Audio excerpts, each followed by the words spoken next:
मित्रांनो, लोक म्हणतात की शिवजयंतीच्या निमित्तानं, छत्रपती शिवाजी महाराजांच्या जन्म उत्सवाच्या निमित्तानं आपण सगळेजण मोठा हा सोहळा साजरा करतो आणि छत्रपती शिवाजी महाराजांच्या विचाराचा जागर करतो.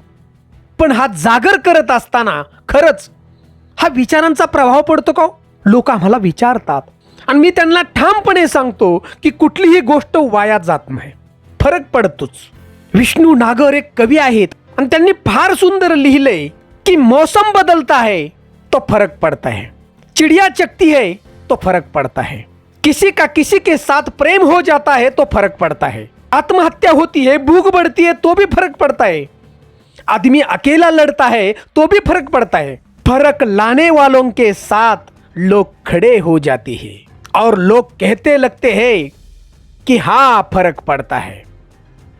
फरक पडतो आणि तो फरक पडावा म्हणून छत्रपती शिवाजी महाराजांचा विचाराचा जागर आहे आणि म्हणून शिवजयंतीचा हा सोहळा आहे. ही शिवजयंती नाचून साजरी न करता आपण वाचून साजरी करूया. खरं तर आपल्या इतिहासाबद्दल आपल्याला अभिमान वाटतो, ही महत्त्वाची बाब आहे. कारण इतिहासाबद्दल अभिमान वाटण्यासाठी निदान तो इतिहास आधी वाचावा लागतो, समजून घ्यावा लागतो. अर्थात अभिमान वाटण्यासारखा तो असावाही लागतो. आणि म्हणून इतिहासाबद्दल नुसता अभिमान वाटून उपयोग नाही, त्या इतिहासाचे नुसते गोडवे गाण्यातही अर्थ नाही की डोक्यावर घेऊन नाचण्यात सुद्धा अर्थ नाही. अर्थ आहे तो इतिहास शिकण्यात, त्या इतिहासानं दिलेली शिकवण अंगीकरण्यामध्ये. आणि तो इतिहास छत्रपती शिवरायांनी घडविलेला दैदिप्यमान इतिहास असेल तर त्या इतिहासाचा नुसता अभिमान वाटण्याचा आपल्याला अधिकार नाही. तर त्या इतिहासाची पारायण करूया आणि तो स्वतःच्या अंगीकारून स्वाभिमानी होऊन इतिहासाबद्दल अभिमानी होण्यास अर्थ आहे. मित्रांनो, विचार करा, पाठीवरचा इतिहास पुसला जाईल, कागदावरचा इतिहास फाडला जाईल, पण या महाराष्ट्रातल्या छत्रपती शिवरायांच्या मावळ्यांच्या काळजावरती छत्रपतींच्या पराक्रमाचा जो इतिहास कोरला गेला आहे तो कधीही मिटणार नाही. आणि त्याच काळजावरती कोरलेल्या छत्रपती शिवरायांच्या इतिहासातून क्षणोक्षणी प्रेरणा आपल्याला मिळत राहावी, असं छत्रपतींचं हे शिवचरित्र आहे. हे शिवचरित्र आहे. अहो, आपला राजा 19 फेब्रुवारी 1630ला जन्म आणि 3 एप्रिल 1680ला मृत्यू. अवघ्या 50 वर्षाचं आयुष्य लाभलं.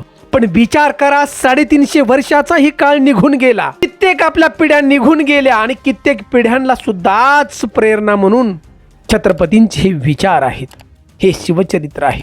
आजही तुमच्या माझ्यासाठीही प्रकाश वाट निर्माण करते आपल्याला छत्रपतींचे विचार म्हणून. अहो, खरं तर छत्रपती शिवाजी महाराजांच्या नुसत्या नावाची घोषणा जरी आज आपण ऐकली की अंगात उत्साह संचार. आणि खरं तर छत्रपती शिवाजी महाराजांचा विचार आपण जर केला की त्यांच्या आयुष्यातील अनेक नाट्यमय घटना पराक्रमाच्या त्या आहेतच, पण शिस्त, नियोजन, ध्येयवाद, राष्ट्रवाद, बलिदान, सहिष्णुता, आपुलकी, प्रेम, विचार आणि प्रेरणा या सगळ्यांनी युक्त असं हे शिवचरित्र आहे. आजपर्यंत या देशात अनेक राजे होऊन गेले, परंतु मित्रांनो, शिवछत्रपती हे वारसा हक्काने झालेले राजे नव्हते. आयतं मिळालेलं राज्य चालवायला सोपं असतं, पण स्वतः राज्य निर्माण करणं हे अवघड असतं. आणि हेच काम आपल्या छत्रपती शिवरायांनी केलं. ते राज्य संस्थापक होते, स्वकर्तृत्वानं हे राज्य निर्माण केलं, स्वराज्य. आणि संपूर्ण या महाराष्ट्रालाच नव्हे, या देशालाच नव्हे, तर अखंड या जगाला प्रेरणा दिली की स्वराज्य कसं असावं. या महाराष्ट्रातील, या देशातील सगळे जे आदर्श व्यक्तिमत्व आहे, परंतु या आदर्श व्यक्तिमत्वांचा आदर्श म्हणजे छत्रपती शिवाजी महाराज आहेत. अहो, विचार करा, आग्र्याहून सुटका, त्या औरंग्याच्या हातून महाराज कसे आले, तो प्रसंग ऐकून डोळ्यात पाणी येतं. आणि त्या प्रसंगाची प्रेरणा घेतली, सांगतंय कोण? नेताजी सुभाषचंद्र बोस सांगतात की माझ्यासाठी प्रेरणा म्हणजे छत्रपती शिवाजी महाराज. क्रांतिशिव नाना पाटील, भगतसिंग या सगळ्यांनी प्रेरणा घेतली ती छत्रपती शिवरायांच्याकडून घेतली. हो, जेवढे बी स्वातंत्र्य आंदोलक होते त्या सगळ्यांची प्रेरणा म्हणजे शिवछत्रपती महाराज. आणि या शिवचरित्रातूनच प्रेरणा मिळाली सगळ्यांना. अहो, एवढंच नव्हे, कर्मवीर भाऊराव पाटील, 1 रुपया द्या आणि शिक्षण घ्या. आणि यांनी शिक्षणाची जी गंगा आहे गरिबांच्या घरापर्यंत पोहोचवली बघा सगळ्यांना. त्यांच्या जीवनातील एक प्रसंग कर्मवीर भाऊराव पाटील बोलत होते की वेळ जर पडली तर आमच्या जन्मदात्या बापाचं आम्ही नाव बदलेल. नाव छत्रपती शिवराय जे नाव दिले ना ते कधीच बदलणार नाही. ती रयत शिक्षण संस्था. अहो विचार करा, कुळवाडी भूषण पोवाडा गातो. भोसल्यांचा छत्रपती शिवाजी महाराज असा पोवाडा महात्मा ज्योतिराव फुल्यांनी पहिला रचला. याच्यानंतर पहा ना, प्रथम मायभूच्या चरणा छत्रपती शिवबा चरण स्मरुणी गातो कवना, असं साहित्यरत्न अण्णाभाऊ साठे अभिमानानं म्हणाले. अहो छत्रपती शिवाजी महाराजांनी ज्यांच्याकडून प्रेरणा घेतली ते जगद्गुरु संत तुकाराम महाराज म्हणतात की शिव तुझे नाव ठेविले पवित्र छत्रपती सूत्र तू विश्वाचा. अहो असं म्हणत त्यांनी महाराजांचा गौरव केला. ही छत्रपती शिवरायांची किमया आहे. ही किमया आहे शिवाजी नावाची जादू आहे. अहो आजही छत्रपतींची नुसती घोषणा ऐकली ना तर अंगात उत्साह संचारतो. प्रत्येक अन्यायाविरुद्ध लढण्याची प्रेरणा मिळते. दणकट पायानं पुढे जाण्याची चालना मिळते आणि सळसळणाऱ्या रक्तानी सारं बळ अंगी करून एकवटून त्यांच्या मुखातून उत्स्फूर्तपणे शब्द निघतात, हर हर महादेव. मित्रांनो विचार करा, आजही आपण पाहतो या देशाच्या सीमेवरती असणारी आपली मिलिटरी, मराठा रेजिमेंट असो किंवा महार रेजिमेंट असो, युद्धाच्या वेळेला घोषणा असते छत्रपती शिवाजी महाराज की जय, हर हर महादेव. ह्या घोषणा आजही दिल्या जातात. विचार करा, शेकडो वर्षाचा काळ निघून गेला, एवढी शब्दामध्ये ताकद आहे. अहो महार रेजिमेंट तुम्ही नाव ऐकलं असेल. या महार रेजिमेंटचं पहिलं गीत वीर शिवाजी के बालक हम हे पहिलं गीत आहे बघा. याच्यानंतर 1963ला भारत हा शब्द त्या ठिकाणी आला. शिवाजी महाराजांच्या जागी भारत शब्द आला. म्हणजे छत्रपती शिवाजी महाराज हे केवळ महाराष्ट्राची अस्मिता नसून संपूर्ण भारत देशाची अस्मिता आहे. छत्रपती शिवाजी महाराजांनी रंजलेल्या गांजलेल्या सगळ्यांना स्वराज्याचं स्वप्न दाखवलं आणि छत्रपती शिवाजी महाराजांनी हे स्वप्न पुरं केलं. स्वराज्य हे नाव दिलं. स्वराज्य सगळ्यांचं राज्य. या देशामध्ये अनेक राजे होऊन गेले, अनेक राजे, परंतु त्या राजांचं नामोनिशाणही त्या ठिकाणी दिसत नाही आज. कारण त्या ठिकाणची राज्य त्यांच्या नावाने ओळखली जात होती, परंतु या महाराष्ट्रातलं स्वराज्य असं एकमेव राज्य आहे की हे स्वराज्य नावाने ओळखलं जात होतं. आणि म्हणून आज शेकडो वर्षाचा काळ जरी निघून गेला तरी छत्रपती शिवरायांचं नाव आणि हे स्वराज्य याचा विसर या रयतेला कधीच झालेला नाही. राजा असो किंवा नसो, या स्वराज्याचं रक्षण होणारच हे निश्चित. असं बीज छत्रपती शिवरायांनी पेरलं विचारांचं. या संपूर्ण जगात जनता म्हणजे ही रयत एकदाच लढली, ती म्हणजे छत्रपती शिवरायांच्या काळात. हो एकदाच लढली, परत असं युद्ध नाही. आज आपल्या भारत देशामध्ये लोकशाही आहे, पण हे राज्य आज लोकांना आपलं वाटत नाही बघा. आणि हे दुर्भाग्य आहे खरंच. कारण आज भारत देशाची परिस्थिती फार भयान होऊन बसलेली आहे. कुठलीही न्याय व्यवस्था नाही. हा विचार करा, आपल्या भारतावरती इंग्रजांनी 150 वर्ष राज्य केलं आणि त्यावेळी इंग्रजांचा शेवटचा मिलिटरी सेक्रेटरी की त्याचं नाव फिलिप्स बॅसन होतं आणि तो भारतात आला. आणि भारतात आल्यावरती त्याला एक प्रश्न पडला आहे फिलिप बॅसनला की आमच्या लोकांनी एवढा मोठा देश आणि याच्यावरती राज्य कसं केलं, हा त्याला प्रश्न पडला. आणि त्यानं इतिहासाचा अभ्यास सुरू केला. आपल्या भारताच्या पूर्ण भारताचा इतिहासाचा अभ्यास केला आणि त्याच्यावरती एक पुस्तक लिहिलं, आर्मी इन इंडिया नावाचं पुस्तक लिहिलं. एवढंच नाही तर या पुस्तकामध्ये त्यानं 5000 राजांचा अभ्यास केला. 5000 राजांचा. आणि त्यात फक्त त्याला 3 राजे प्रभावित वाटले 5000 राजांच्या पैकी. 3ऱ्या नंबरला अकबर बादशाह, 2ऱ्या नंबरला शिखांचा राजा रणजित सिंह आणि 1ल्या क्रमांकाला छत्रपती शिवाजी महाराज. विचार करा मित्रांनो, 1ल्या क्रमांकाला छत्रपती शिवाजी महाराज. तो इंग्रज म्हणतोय त्या पुस्तकात की सैन्य हे पोटावर चालतंय. या देशातल्या एकाच राजाला समजलं म्हणजे छत्रपती शिवाजी महाराजांना की सैन्यांना 2 टाइम जेवण लागतं, खायला लागतं आणि वेळेला पगार लागतो. राष्ट्रप्रेम, स्वराज्यप्रेम फक्त छत्रपती शिवाजी महाराजांनाच कळालं. या 5000 राजांच्या पैकी बघा या इंग्रज अधिकाऱ्यांनी लिहून ठेवले. आणि पुढचं जे वाक्य आहे तो काय म्हणतोय बघा. ते वाक्य ऐकून आपल्या डोळ्यात पाणी येईल. तो इंग्रज अधिकारी म्हणतोय की हे छत्रपती शिवाजी महाराज जर पुढे अजून जगले असते तर आम्हाला या भारत देशावरती 150 वर्ष राज्य कदापिच करता आलं नसतं, राज्यच करता आलं नसतं आम्हाला. आणि शेवटचं वाक्य काय, डोळ्यातून पाणी येईल, शेवटचं वाक्य त्या इंग्रज अधिकाऱ्याचं, की इथली जनता या भारतातली, ही रयत या राजाला विसरली म्हणून हा भारत देश पारतंत्र्यात गेला. राजाला विसरले, छत्रपतींचे विचार विसरले लोक, म्हणून हा भारत देश पारतंत्र्यात गेला. ज्या वेळेला राजाला आपण विसरतो ना, त्या वेळेला आपण बुडतो, लक्षात घ्या. छत्रपती शिवराय रामायण महाभारतांच्या विचारानं हे स्वराज्य तयार झालं बघा, मासाहेब जिजाऊंनी. म्हणून रामायणाचं चित्र डोळ्यासमोर उभं राहील. मग उदाहरण सांगतो की राम रावणाच्या युद्धामध्ये ज्या वेळेला समुद्रातला सेतूचं काम चाललेलं होतं, वानर सेना प्रत्येक दगडावरती राम नाम लिहायची, तो दगड पाण्यात टाकायचा आणि तो दगड तरंगायचा. रामचंद्र त्या ठिकाणी उभे होते, म्हणले आपलं सैन्य एवढं काम करतंय, म्हणून आपणही थोडा हात लावा. प्रभू रामचंद्रांनी दगड घेतला, पाण्यात टाकला आणि तो दगड बुडला. आता म्हणलं असं कसं काय, वानर राम लिहितात, दगड टाकतात, पाण्यात बुडत नाही, तरंगतोय, आणि मी टाकल्यावर का बुडला.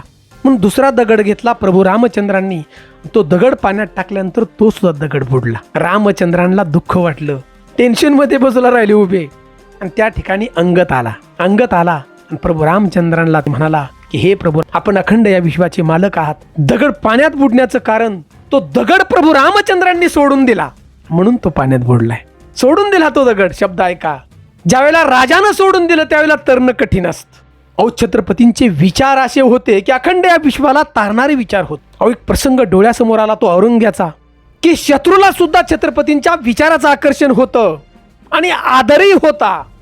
आणि तो औरंगजेब आपल्या पुत्राला सांगतोय आणि तो म्हणतोय, हा तोबा तोबा, क्यों फतेह हासिल होती है शिवाजी को, हमारी तरफ फौज है, बारूद है, तोपखाना है, खजाना है, हाथी है, घोड़े है, शिवाजी के पास कुछ भी नहीं है, फिर भी तो फतेह हासिल होती है. ये मालूम है तुझे शहजादा, तुम कभी समझ नहीं पाओगे. उसका कारण है तुम सब लोग औरत, शराब, नाच गाने, शिकार, मौज मस्ती में पड़े हैं. तुम शिवाजी को कभी नहीं समझ पाओगे. शिवाजी ने मजबूत किले बनाए, फौज मजबूत की, उससे ज्यादा न हारने वाले लोग तैयार किए. हमने शिवाजी के लोगों को लाखों की जागीर की लालच दी, लेकिन वह जाबाज मराठों ने हमारे जागीर पर थोक दिया. मराठे झुकते नहीं, मराठे रुकते नहीं, मराठे थकते नहीं, मराठे बिकते भी नहीं. अजून पुढे तो म्हणतोय की शिवाजी मगरूर है, चालाक है, मगर उसका चाल चलन दूध की तरह साफ है, सूरज की तरह चमकदार है. वह फकीर मौलाना सबको इज्जत देता है, मस्जिद और मंदिर एक मानता है. औरंगजेब पुढे म्हणतोय कि शहजादा हम खुश है कि हमको दुश्मन भी ऐसा मिला है कि शिवाजी जैसा मर्द है. तो शहजादे, अगर हुकूमत करना है पूरे हिंदुस्तान पे तो शिवाजी के विचार पढ़ो तुम. और विचार करा. तो औरंगजेब आपल्या पोराला सांगतोय की तू शिवाजी राजाचे विचार घे, तरच तू राज्य करू शकशील. आज आपल्या महाराष्ट्रात, देशात आपले राजकर्ते छत्रपतींचे विचार घेत आहेत का? छत्रपतींच्या विचाराने हे राज्य चाललं आहे का? केवळ छत्रपतींच्या विचारावरती पोट भरणारे राजकर्ते आज या महाराष्ट्रात, देशात तयार झाले. झेंडा छत्रपतींचा, छत्रपती शिवाजी महाराज की जय म्हणायचं आणि इकडे भ्रष्टाचार करायचा, रयतेला लुटायचा. आज अशी महाराष्ट्राची, देशाची परिस्थिती. जो राष्ट्रासाठी लढतो त्याचं नाव सुवर्ण अक्षरात लिहिलं जातं. छत्रपती शिवाजी महाराजांची न्याय व्यवस्था अशी भारी होती की शेकडो वर्षाचा काळ जरी गेला तरी आज ध्यान होतं बघ. सुरक्षा व्यवस्था अशी होती. आग्र्याला जाण्याचा अगोदरचा प्रसंग, मिर्झा राजानं ज्या वेळेला छत्रपती शिवाजी महाराजांना आग्र्याला पाठवलं होतं भेटीसाठी बघा, छत्रपती शिवाजी महाराजांच्या मनामध्ये विचार आला की आपले एवढे किल्ले, त्याची सुरक्षा कशी काय असेल. महाराजांनी ते पाहण्यासाठी अंधार पडला आणि एका किल्ल्यावरती गेले आणि त्या ठिकाणी त्या किल्लेदाराला सांगितलं, गडकऱ्याला म्हणजे, की माझ्या पाठीमागे शत्रू लागले, दरवाजा उघड बाबा. त्या किल्लेदारानं उत्तर दिलं की हा स्वराज्याचा नियम आहे की दिवस मावळला की किल्ल्याचा दरवाजा बंद, मग कुणी येऊ देतो, आम्ही दरवाजा उघडत नाही, दरवाजा सकाळच उघडणार. छत्रपती शिवाजी महाराज परीक्षा घेण्यासाठी बघा त्या ठिकाणी म्हणत होते, अरे मी राजा आहे आणि राजानं हा नियम तयार केलाय, आणि तू जर आज ऐकलं नाहीस तर उद्या तुझी गर्दन उडवली जाईल. किल्लेदार म्हणाला, राज, उद्या गर्दन उडवली तरी चालल, परंतु या स्वराज्याचा नेम मी कधीच मोडणार नाही. रात्र झाली, राजासमोर उभा, तरी सुद्धा स्वराज्याचा नेम मोडला नाही. रात्रभर छत्रपती शिवाजी महाराजांना त्या किल्ल्याच्या बाहेर ठेवलं होतं. उजाडलं, दरवाजा उघडला, म्हणजे सूर्य उगवल्यानंतर महाराज आत गेले. जो किल्लेदार होता दरवाजाचा तो पुढं आला, आपली पगडी काढली, म्हणले, महाराज तुम्हाला काय शिक्षा द्यायची ती मला द्या, उडून टाका माझी गर्दन. छत्रपती शिवरायांनी अभिमानानं आपल्या हातातील सोन्याचं कडं काढलं आणि त्या सैनिकाला दिलं. बघा, म्हणजे विचार करा. आणि आज आपल्या महाराष्ट्रात देशात काय परिस्थिती झाली हो. राजकारणी या महाराष्ट्राला, देशाला, रयतेला लुटून हजारो करोड रुपये लुटले. त्याच्या पाठीमागे ईडीचा कायदा काढला. ह्यांनी 1000 करोड, त्यांनी 500 करोड, त्यांनी 100 करोड, त्यांनी 200 करोड, अनेक घोटाळे बाहेर काढले. ईडी लावली त्यांच्यावरती. आणि या महाराष्ट्रातील, देशातील राजकर्ते आज कुठे येतो? ज्यानं ईडी लावली त्याच्याच पक्षात आहेत, भाजपमध्ये. कमेंट करून आम्हाला जरूर सांगा, हे सत्य आहे खोटं आहे माझं बोलणं. मी कुठल्याही पक्षाचा नाही. आज या महाराष्ट्राला, देशाला जर वाचायचं असेल तर छत्रपतींचे विचार, डॉक्टर बाबासाहेब आंबेडकरांचे विचार, शाहू फुलेंचे विचार फक्त वाचू शकतील, तरच आपला महाराष्ट्र आणि देश वाचेल. छत्रपती शिवरायांचे असे विचार होते की राजांच्यासाठी प्रत्येक मावळा आपला प्राण द्यायला तयार होता. अनेक उदाहरणं. तो पन्हाळ्याचा प्रसंग, शिवाकाशीत छत्रपती शिवरायांसारखा दिसणारा हा मावळा होता. विचार करा, युद्धात मरणं वेगळं आणि मरण पुढं दिसतंय जाणं ते वेगळं. आपल्या राजासाठी प्राण दिला. बघा, शिवाकाशीत शेकडो वर्षाचा काळ निघून गेला, आजही या महापराक्रमी मावळ्याचं नाव निघतं. बघा, राजासाठी प्राण दिला. अहो, पुरंदरचा प्रसंग, दिलेर खान किती फौज घेऊन गेलता पुरंदरला घेण्यासाठी. हातात मोरारबाजी, दोन्ही हाताने लढतो, दोन्ही तलवारी हातात. हा दिलेर खान त्या ठिकाणी म्हणला, अरे तुझ्या राजाने तुला दिलंय काय, एवढा लढतोस, तुला लाखोंची संपत्ती देते, तू आमच्याकडे ये.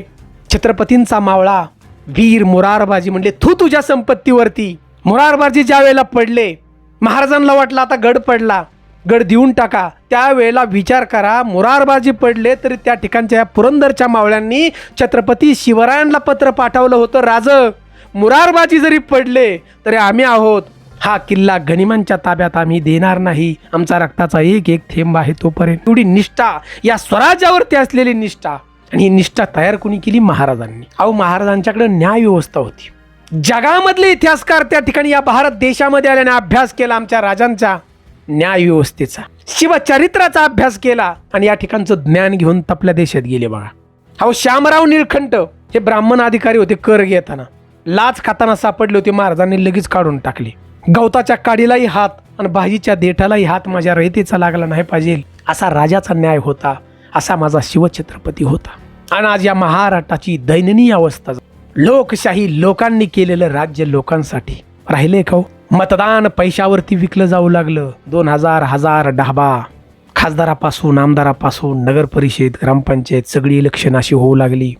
छत्रपतींचे विचार माहीत आहेत, परंतु लोक विचारच विसरून गेले आणि फक्त स्टंटबाजी, ज्यानं त्यानं उठावं राजकर्त्यानं आणि आम्हाला स्वराज्य स्थापन करायचं आणि या महाराष्ट्रातल्या जनतेची लूट करायची. या छत्रपतींच्या जन्म उत्सवानिमित्त मित्रांनो हे 4 शब्द तोडके बोलतोय. बघा, मी तोडके मोडके. जर महाराष्ट्र वाचवायचं असेल ना तर छत्रपतींचे विचारच फक्त वाचू शकतात. आज देशामध्ये, महाराष्ट्रामध्ये गोरगरिबाला जाऊन विचारलं तर कुठलीही न्यायव्यवस्था राहिली नाही. कुठंच कुणाचा न्यायव्यवस्थेवर विश्वास राहिलाय का?